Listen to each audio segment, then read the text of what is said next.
In many ways, Alibaba Group is the face of China's tech industry, penetrating every aspect of Chinese life with its products, from Taobao to Alipay.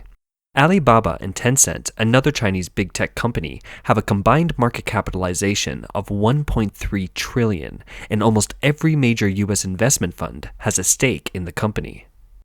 UBS estimates that slightly more than a third of Alibaba's shares are held by U.S. investors, but now the tech giant and its founder, Jack Ma, are facing growing trouble in China. On March 16, Alibaba's UC browser was taken down from the Android store. The website shows service adjustment temporarily not available for download. The day before, on the annual March 15 evening broadcast by the Chinese state media, U.S. browser was criticized for allowing fake medical advertisements. The criticism was aired on a program for raising awareness about consumer rights. The reason, obviously, is not convincing. For example, Baidu, the Chinese version of Google, is filled with far more fake drug ads. The unusual move is likely the result of the Android store cooperating with the Chinese Communist Party's efforts to dismember Alibaba. On March 15, the Wall Street Journal broke the news that the media business affiliated with Alibaba was to be split up. Because Beijing is increasingly concerned about Alibaba's influence in public opinion, it has pressed for the company to reduce its presence in the media industry. In 2014, Alibaba went public in New York and raised $25 billion, setting a record for the world's largest initial public offering, or IPO. But on November 3 last year, Alibaba's Ant Group, which was expected to set another record for the world's largest IPO, was suddenly called off by Beijing. The day before this event, China's four major regulators, namely Beijing's central bank, the CBRC, the SFC, and the State Administration of Foreign Exchange, summoned Jack Ma for an urgent interview.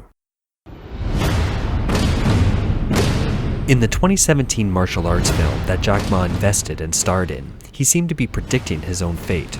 He beats the world's top masters. The jackma. Well, I guess I could go just want to look at your Skype. But when he's in the presence of the Chinese police, he begs his opponent to let him go. Why is the Xi Jinping leadership taking such a hard line against Alibaba, China's golden goose?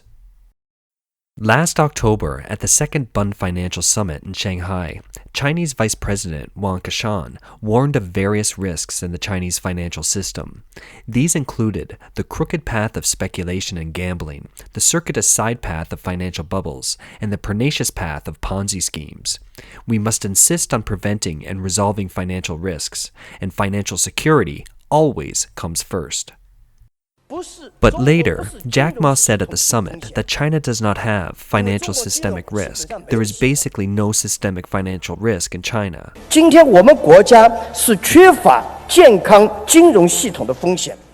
On November 3, days after the Bund Financial Summit, it was announced that Alibaba's IPO had been halted. The fact that Jack Ma dared to refute Xi Jinping's right-hand man in such a high-profile manner shows that Jack Ma has powerful backers. But who are they? Since its creation, the CCP has been plagued by factional struggles that spill over into all levels of China's politics and economy. For Xi Jinping, his greatest enemy is former party leader Jiang Zemin.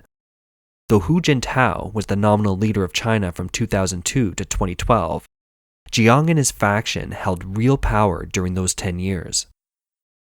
Jack Ma's career started in the Jiang era. Both Alibaba's and Ant Financial's shareholding are intricately tied to the Jiang faction, particularly Jiang Zemin's close ally, Zheng Qinghong. As a result, Ma's background is heavily tainted by that of the Jiang faction, Xi Jinping's chief opponent. In 2014, Jiang Zemin's grandson, Jiang Zhicheng, helped Ma buy back his stake in Alibaba from Yahoo, and Jiang also invested in Ant Financial through Boyu Capital, so one can assume that Jiang and Ma have deep ties. Xi Jinping has recently tightened his control over Hong Kong and the financial system, moves aimed at reducing the influence of the Jiang faction. In late February, it was reported that Boyu Capital, which is run by Jiang Zemin's grandson, Alvin Jiang, had left Hong Kong for Singapore. Xi Jinping came to power in 2012. During his first 5 years in office, he purged hundreds of high-ranking officials. A review of the backgrounds of these fallen officials shows that the vast majority rose through the ranks during the Jiang Zemin era. Since the start of Xi Jinping's second term in office in 2017, there has been a steady stream of criticism of Xi, both inside and outside China. Especially in the last 2 years, there have even been calls from within the party for Xi to step down. Almost all of these voices, which spread quickly via the media, are linked to Jiang Zemin's faction, which remains powerful even after the purges.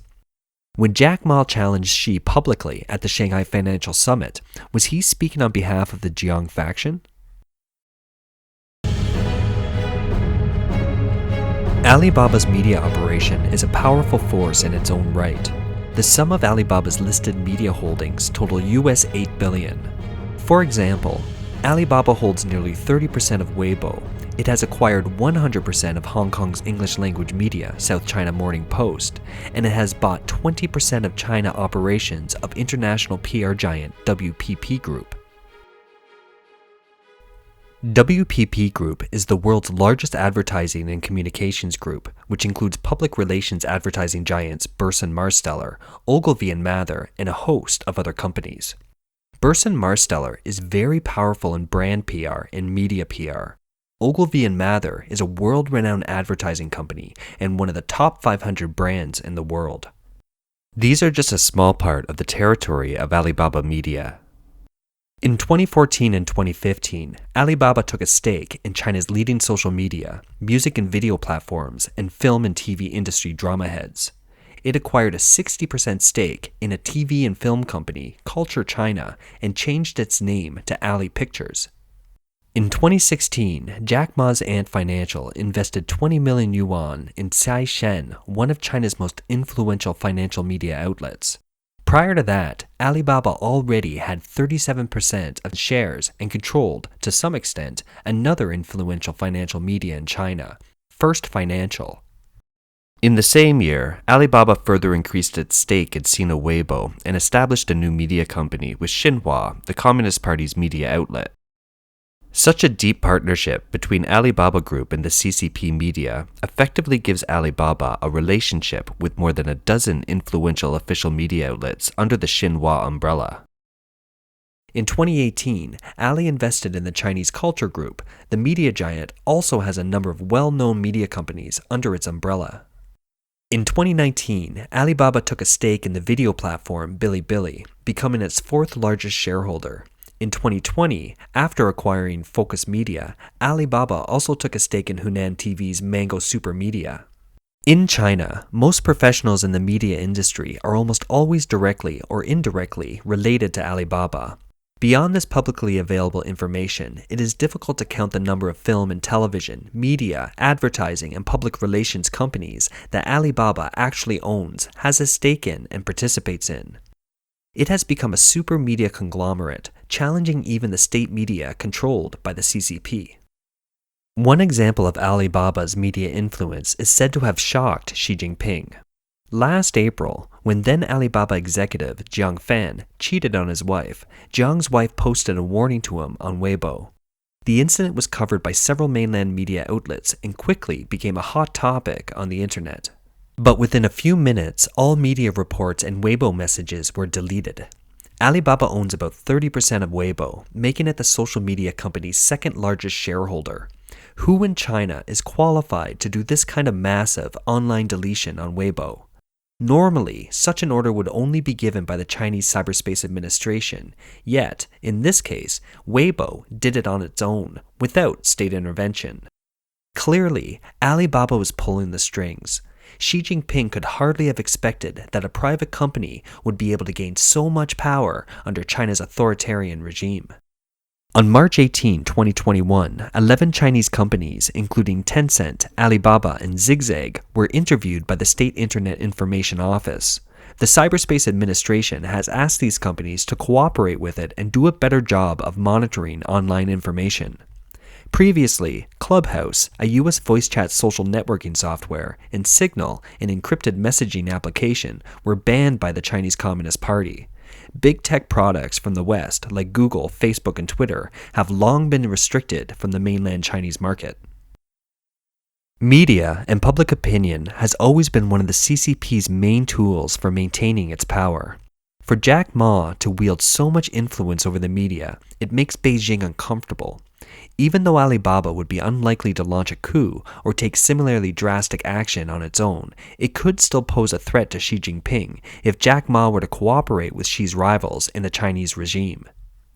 In a March 11 article, the Wall Street Journal quoted officials familiar with the concerns of the party leaders. The sources said that Beijing was open to working with Alibaba to reserve the current plans for breaking the company up. The condition for this would be that Alibaba draws a clear line between itself and Jack Ma and follows the party's instructions more closely. According to officials, the CCP would prefer to leave Alibaba intact because it's a tech giant that is popular with both Chinese households and global investors. The Financial Times cited data from flight tracking firm Radarbox showing that Jack Ma is still free to travel around the country and can continue to use his Gulfstream jet, which confirms that Jack Ma is not completely out of the game. The fact is that the Jiang family is not the only one who helped Ma make his fortune, but other powerful families as well. Xi Jinping will need to tread carefully in handling Alibaba, but this does not mean that the future of Alibaba Group is optimistic. Like the big tech companies in America, Alibaba is in essence a data collection company. Its purpose is not to sell goods, but to obtain all the data of retail and manufacturing. To do logistics is not to deliver packages, but to combine these data together. Clearly, Jack Ma believes in the idea that data, not oil, will be the most precious and scarce resource in the world. For the Chinese Communist Party, big data is also its most valued resource, as it helps with its goal of absolute control. For a private enterprise to manage this data is unacceptable unless that enterprise is under the full control of the CCP.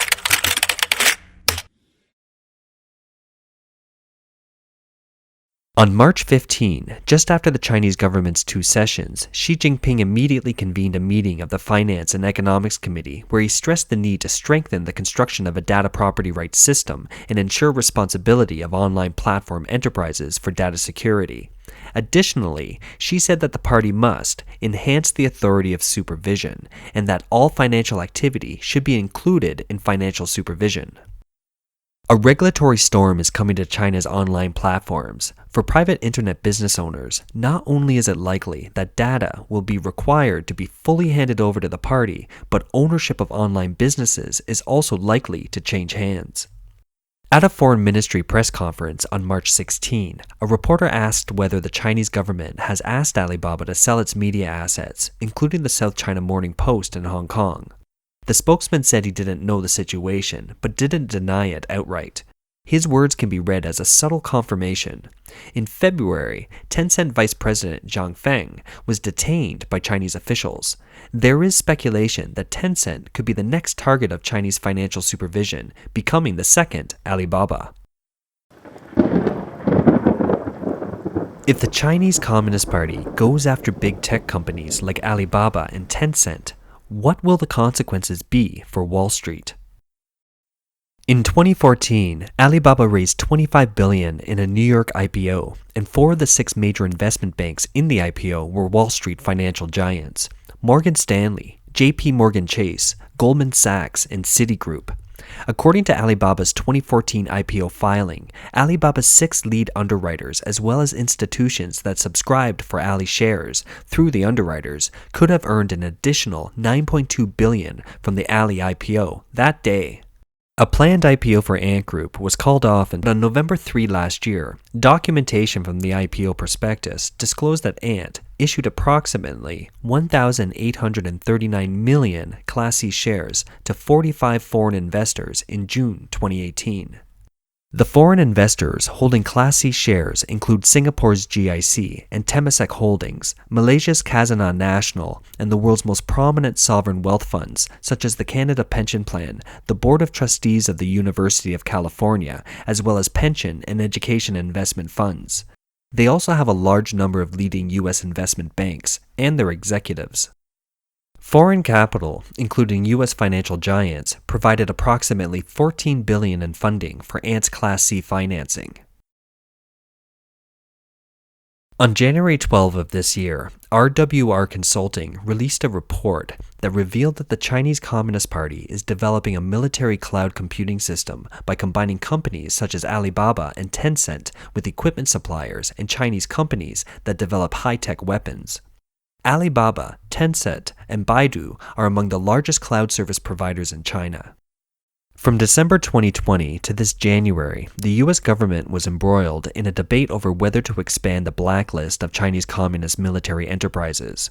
Despite allegations that Alibaba, Tencent, and Baidu, three Chinese technology giants, were working with the Chinese Communist Party's military and intelligence services, the U.S. Treasury Department strongly opposed adding them to the blacklist, fearing that sanctions would lead to a massive sell-off and other serious economic consequences.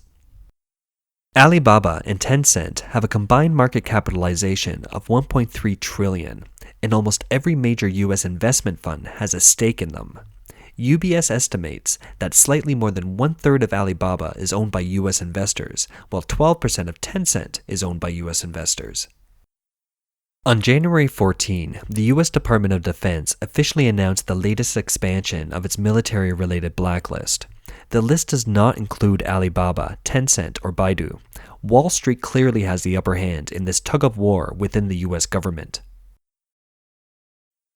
In China's unique political environment, no company or individual has any real room for security or growth, even a company as large as Alibaba Group or a person as rich as Jack Ma. Over the past few decades, international capital has tasted the sweetness of making a lot of money from Chinese companies, but it has also gradually tied its fate more and more tightly to the Chinese Communist Party. As Jack Ma walks on the knife edge of China's red politics, other companies, investors, and governments need to consider their future actions in China carefully as the political storms approach.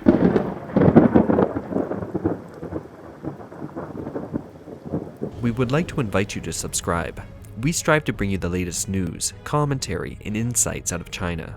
Be sure to click the bell as well so that you're notified when we post new content.